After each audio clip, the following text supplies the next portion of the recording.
A powerful new film shot right here in Seattle is bringing local history to life on the movie screen. I Am American is a historic drama telling the story of Japanese American families during World War II through a lens that is not commonly shown. Writer and director Kelsi Umeko joins me now. Thank you for being here. Thank you so much for having me. So this film draws directly, I understand, from your family's lived experiences. What was the moment that you realized this story needed to be told and on screen? Yeah, so right now, a lot of the survivors that lived through this experience are in their late 90s. Many have passed away.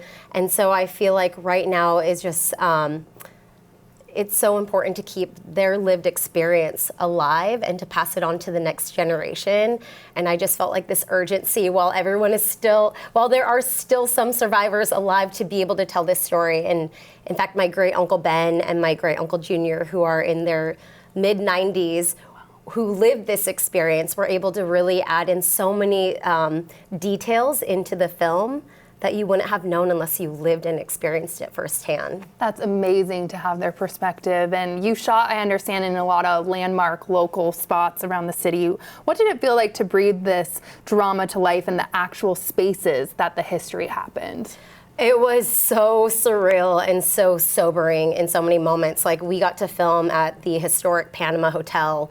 I wrote, as soon as I got permission from Jan Johnson to film in the hotel, I wrote in a scene to give an ode to Mr. Hori, who was the Japanese American owner at the time. We got to film in the basement, which in the basement of the hotel, it's full of people's left behind valuables and belongings from 1942. So we got to film that space and add in our prop luggage, which was actually luggage that was brought to concentration camp. So we got to kind of like just full circle moment be in these spaces. We filmed at Onibaba, the Northwest Railway Museum. We recreated the Puyallup Assembly Center, the Virginia 5 steamship, the Bothell Historical Museum. So just all these locations that were directly tied to the Nikkei families who were living in the Seattle area at the time. Wow. Yeah. And you had local descendants of incarcerated families as background actors, I understand. And how did that really impact the energy on set? Yeah, we had over 60 people in cast and crew who are direct descendants of family members who were incarcerated.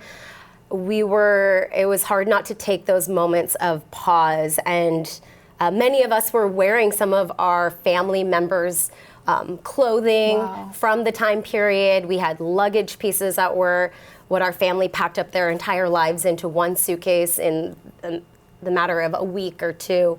And just being in those spaces, I think most of us had moments of just getting teary-eyed. I bet. And also gratitude to be able to really step into their shoes and even just for a glimpse, kind of suffer through what they suffered through, just felt very like connecting and healing and powerful. And honoring them, still, and putting this in front of so many people that need to see it.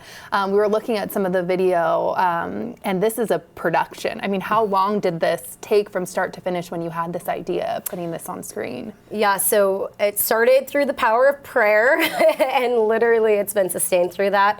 But the story and all of the development came in February. I started the very first iteration of this actually came from a survivor named Suma Yagi, who has written a book of poetry to process through some of the trauma that she held as a child being incarcerated. She's now almost 100 years old, still alive today. All these people, I need to know the secret, wow. No, so that's the first iteration of the screenplay, and then from there it just, I wove in my family's own personal lived experience. I went through just the archival rabbit hole of just all of the information to make sure that I really encapsulated a really broad and intimate lived experience that's very truthful, authentic, told in a way that has never been told. Like, this is the first time for our community that this story is being told in a movie, from the immigration all the way through 3 generations of building your life here in America to then having it all ripped away with the bombing of Pearl Harbor and the Executive Order 9066, which forced them into concentration camps. And while the film captures a painful era in our region's past. It's a story too about dignity and survival and hope. So what do you hope is the takeaway for people that come and see this film? Yeah, at the heart of this film is an immigrant's journey chasing after the American dream, which I feel like most everyone here in America will be able to see pieces of their own family story in this hero family. Since most of our journeys started with someone risking everything, leaving behind their home country, their family, their native language, in chasing after a better life here in America.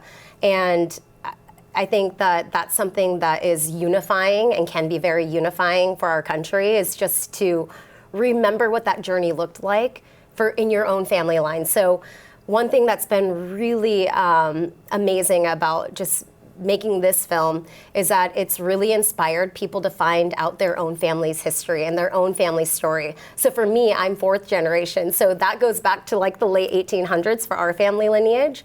But I think that in general, these stories are so powerful to keep alive and to pass on through your family that I hope it inspires people to just ask those questions to their relatives that are still alive. What did our journey look like?